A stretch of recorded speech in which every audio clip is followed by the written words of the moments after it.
Hi,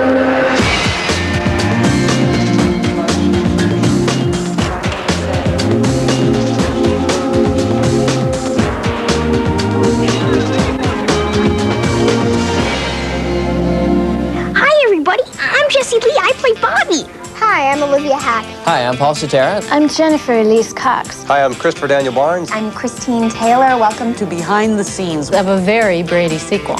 Hello, E. We're like right here. We're there, that's horrifying. It's time to change, and it's time to change.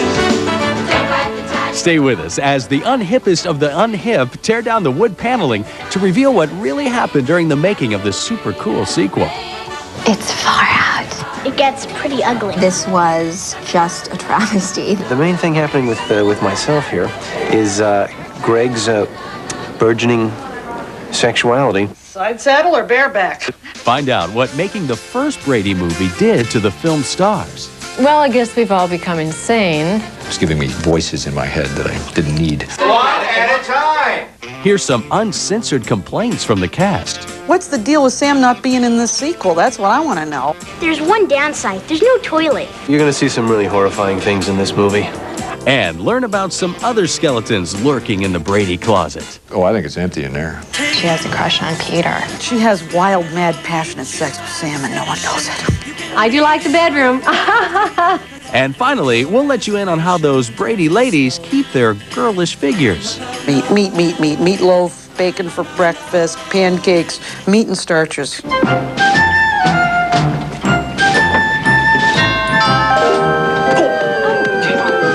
So, if you're a fan of these saccharine siblings and your favorite colors are harvest gold and avocado green, you'll be in 70s heaven as we go behind the scenes of a very Brady sequel. Oh, we're rolling? Okay, and I'm off camera, so we'll just stay on a one-shot. I shouldn't say mother or anything like that. Leave that out. Hold it just a minute, kids. I think you all have some explaining to do. It's really easy. The first Brady Bunch movie was one of many films based on TV series in the last few years. But only a handful of those movies managed to score big at the box office and win some decent reviews. The Brady Bunch movie was one of them. So this summer, the Brady Brood is back on the big screen, and the buzz is good. I'm sure you kids know the right thing to do.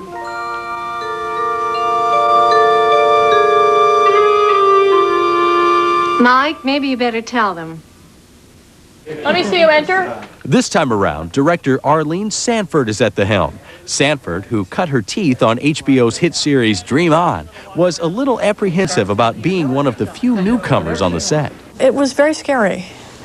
The first week of shooting was terrifying. I'll tell you where you can come from. It might be just a little bit closer. But I'm used to it because coming from television, you often, unless you've done the pilot and started off a show, you come into a show where the cast is already together and they know what they're doing, and the guy who cleans the floor tells you how you're going to do the show. The good news is that they all knew each other, so that whole period where you're sniffing each other out, or at least where the cast is, well, I didn't have to deal with that at all. So I think whatever fear I had about it was totally outweighed by the advantages. Arlene is a devoted fan of the Brady Bunch and quite an authority on the Brady Bunch.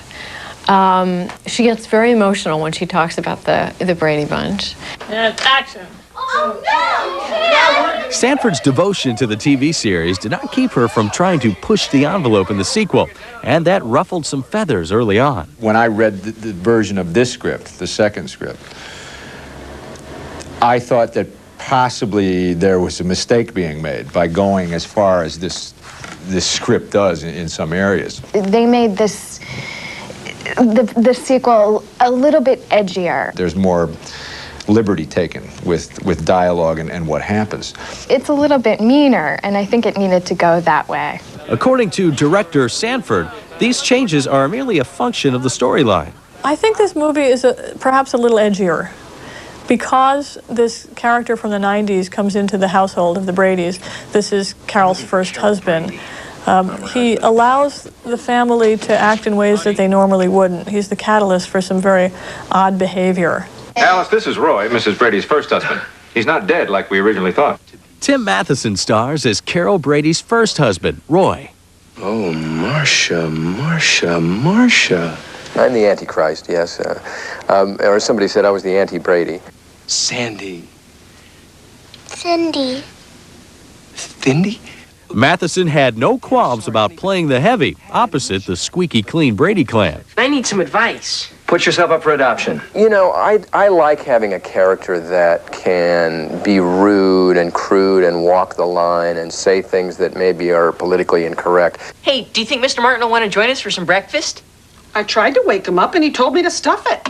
He must think we're having turkey for lunch. There are moments where the Brady kids aren't the sweet, naive people that you'd expect, and they almost like they turn on Mike a little bit. They like this other guy better because he's a little more exciting. If Roy is really Mom's husband, does that mean We're not brother and sister? And then, of course, Marcia and Greg have this little attraction toward each other, which is most entertaining, we hope. Whoa, what? A little attraction between Marcia and Greg? Well, that sounds like Brady blasphemy at its most decadent. Aren't we crossing a line here? We endeavor to discover the answer to that question.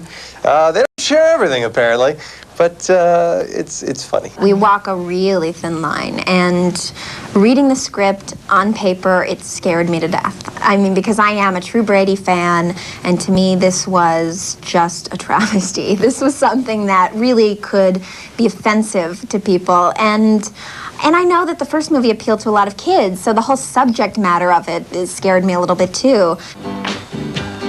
Sugar, oh honey, honey. Well, it was just going right up to the edge and looking over, but it wasn't actually going over the edge. Over the course of the last 2.5 years, or whenever it was we first met and started shooting the first movie, we all really got close. And so to Chris and I, this felt like a very incestuous thing anyway, you know, brother and sister, and here we have all these flirtation scenes and, you know, where we're about to kiss, and then Kiss? Greg and Marcia kiss? What kind of family values are being promoted here? And you got me wanting you. Well, hey there, foxy lady. It works because it's innocent. They didn't run off to the back of a Chevy, and they couldn't help themselves. And you know, hormones do rage at that age. The day we shot that was just insane because everybody on the set was just dead silence after we did it. And Chris and I were sort of like, oh, God, you know, like it just felt like a little too brotherly, sisterly. And Jennifer had to walk off. I mean, I couldn't take it. Despite the script's somewhat racy deviations, the Brady cast is confident their clan will continue to be embraced by their fans. Naturally. We're Brady's. They're bulletproof, I think. Even though we poke fun endlessly at ourselves and each other and the 90s and the show and whatever, it's always done with that consciousness of that the family really is valued. I think the Bradys are the quintessential family. They're the family that everyone wants to be like. When we return, our stars explain how they slipped back into their Brady characters. Visually, it's quite a transformation. The truth is, once you put on that wardrobe for the cast, you're there. That was a little horrifying, actually. The patterns are a blur. It's the fabric that, you know, I can deal without. In our world, we are very cool. We are, Yeah, that's right, in the we are Brady the world. gods of cool.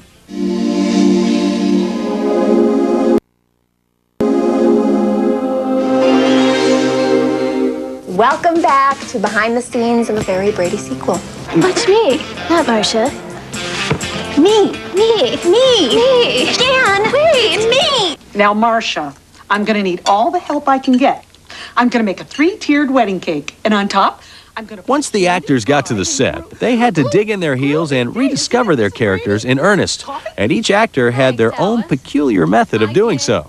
Being in the house again, it felt like, okay, I was in this really strange dream where I was in the Brady Bunch movie, and now I'm back here again. The first thing I did, I remember, was just run up that staircase that's so famous. And our set was on the old sound stage where they shot the series. Getting Jan's voice was very important.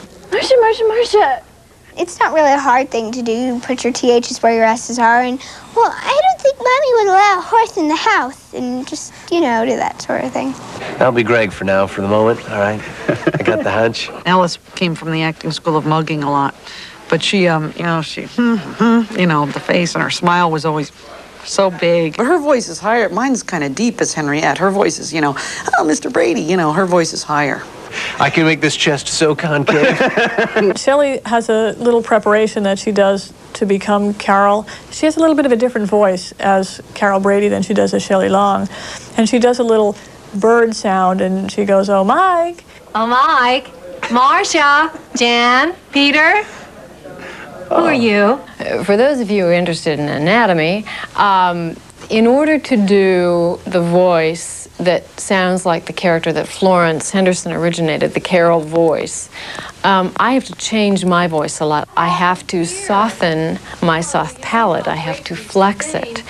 And that requires exercise. I would do it before every take just to kind of warm up that voice. I'll try to do this without breaking sound equipment. Oh, oh, oh! So that was my warm-up. And we pretty much had everyone on the crew doing that by the end of the show, and she had a real good sense of humor about that. Then at one point I wasn't working at all in Hawaii, and they were near some zoo or something. I'm not there. They're rolling camera, they're rolling sound, and out of the blue comes, oh, oh, oh, and it was a monkey in the zoo somewhere, and someone said it kind of fit in and made everybody feel at home. I think it got applause and worked out great. Of course, one of the things that helped these actors get into character was their far-out 70s hairdos. Hair acting. A lot of hair acting. I'll do a hair flip for you. Ready? Now, this hairdo was in training, I believe, some 6 months before we started shooting. And every morning they would wet it, blow dry it, and curl it under and puff it up and make it all frizzy. This thing on top of my head is a wig, and it's real hair, and it's comfortable. Sometimes it gets hot and itchy. Yeah, there's no way I would walk on the planet with that hairdo. The first time I saw it with the wig, I considered, another career. A shirt is featured. And then when I saw it with the wig and the clothes, I was sure of that. Yes, the clothes must have clinched it for this ensemble, and the cast has strong feelings about their wardrobes. Wacky clothes. Clothes? They were hideous. Yeah, they're like a vice. It's like right out of the Middle Ages, those pants. This is such a standard question for people always want to know, do you get to keep the clothes? Well, first of all, in the first movie, I got to burn one outfit. I didn't do it, but I was given that option. I had requested that option, actually. Of course, that's the one that was copied by one of the couturier houses, that outfit. I swear to you. There's always that kind of second consideration that you say, wow, I'm going to get back into this polyester clothing. That's, I don't know. And they really itched a lot. I have this 70s bathing suit that's really just not cute, not attractive at all. The Catholic schoolgirl in me is very happy that I had to wear the same uniform every day. Cut. Very nice. I want to do one more. Now, it's one thing to look like an acid trip gone terribly wrong on a soundstage, but imagine having to parade around in full Brady regalia at a local ball, in full view of the public, doing a musical number, no less. Autumn turns to winter, and then winter turns to spring. It's not just the seasons, it calls for everything. It was a little unusual, and I know that some of the cast felt when I first told them what was going to be going on, they couldn't quite believe it. We shot it down in Santa Monica. It was bizarre. It was a little odd. We had a crowd around us. I think it was a lot weirder for people who were not part of the movie to see the Bradys dancing on Thirsty Promenade than it was for those of us who knew they were going to be there.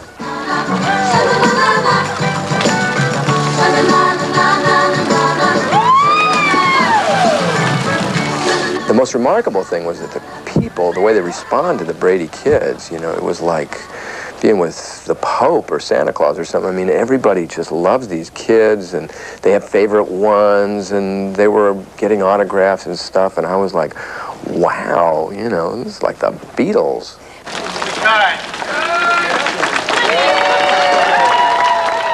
When we return, we'll find out which Brady kid is most likely to succeed. You know, as he's getting older, he's getting to be a groovy guy. Most likely to be popular for the rest of her life. Most likely to become a senator. I think Jan's would be most likely to join a cult. And our adult stars reveal what they're like in real life. As Shelley Long, which is really hard to find underneath all of this. Confused and vacant are the two adjectives that come to mind. I am as close to God as I'm likely to get.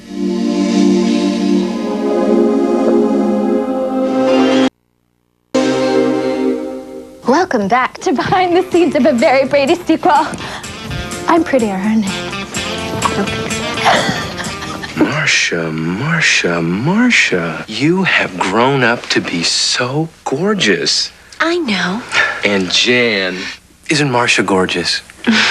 By 90s standards, all the Brady kids are portrayed as nerdy misfits in a Very Brady sequel. But no one takes a beating like Jan. Hi, I've got to tell you. Delivery of flowers for Jan Brady? Thank you. Oh, they're from my boyfriend, George Glass. Oh, very nice. She really is an outcast in her mind, I think. Well, I mean, the bad hairstyle and the braces and, you know, that doesn't help her. She's going through an awkward phase. Sure, Jan. But I think the one thing that makes her an outcast is that she's obsessed with Marcia. She's just, you know, she's completely obsessed with, you know, the whole jealousy thing. And that's, you know, it's gonna get in her way. Marcia, you're just jealous. Just because your icky old charm won't work on E. If boys don't find you... Let's do it again. Do you want to do it again?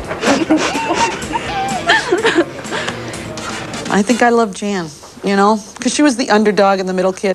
Mrs. Cummings, hi. Jan, how are you doing? How's your summer going? Well, More than a few members of the cast and crew really empathize with Jan, including gender bender RuPaul, who portrays Jan's guidance counselor in the film. RuPaul was he's so great. He's so sweet to me. And I think he really relates to the character of Jan, as do, I think, a lot of people, that she is this outsider and she's really misunderstood. She has this perfect older sister. I can't even imagine what it would be like to have an older sister who is just as perfect as Marcia. And RuPaul related to that because he said growing up, he felt very much like an outsider. Mama, she's teasing me again. According to the makers of this film, the misfit middle child is a pretty common element of the American family. She never gets yelled at. Everybody loves Moesha. Moesha, Moesha, Moesha. Carol. The adult actors who watched the Bradys back in the 70s now have children of their own. And we wondered if they compared their parenting skills to the Bradys. Well, Mike and Carol had the luxury of not being in reality in terms of their parenting. My parenting has more to do with small children than the ages of the Brady children. So I don't base anything in reality compared to the Bradys. To me, it's a way another ballgame. Background action. Even though these grown-ups didn't pick up any parenting pointers from the Bradys, simply being in the film helped them make points with their children. My son's 2.5 and my girls are 8 and 9 right now. And, you know, to be candid, really, they know what I do. I got no respect. They dissed me terribly, or didn't care what I did, you know, until I got this job with the Bradys, you know. And I mean, now they want to come on the set. They want to, you know, they got photographs. They want to, you know, everything. I was telling my daughter recently, you know, the 70s clothes have returned, and I don't say this with any great pride or sense of power, but I think the Brady Bunch has contributed to that. There's more ahead as we search for signs of reality in the Brady dimension. How many moms look like Carol Brady? It's the Twilight Zone episode. Stick around for more of Behind the Scenes from a Very Brady sequel.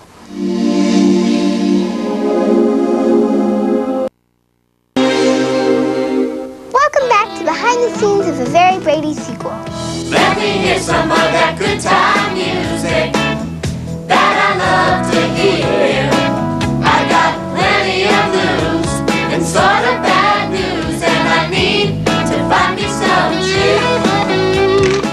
wondered which TV sitcom our stars thought was the most realistic.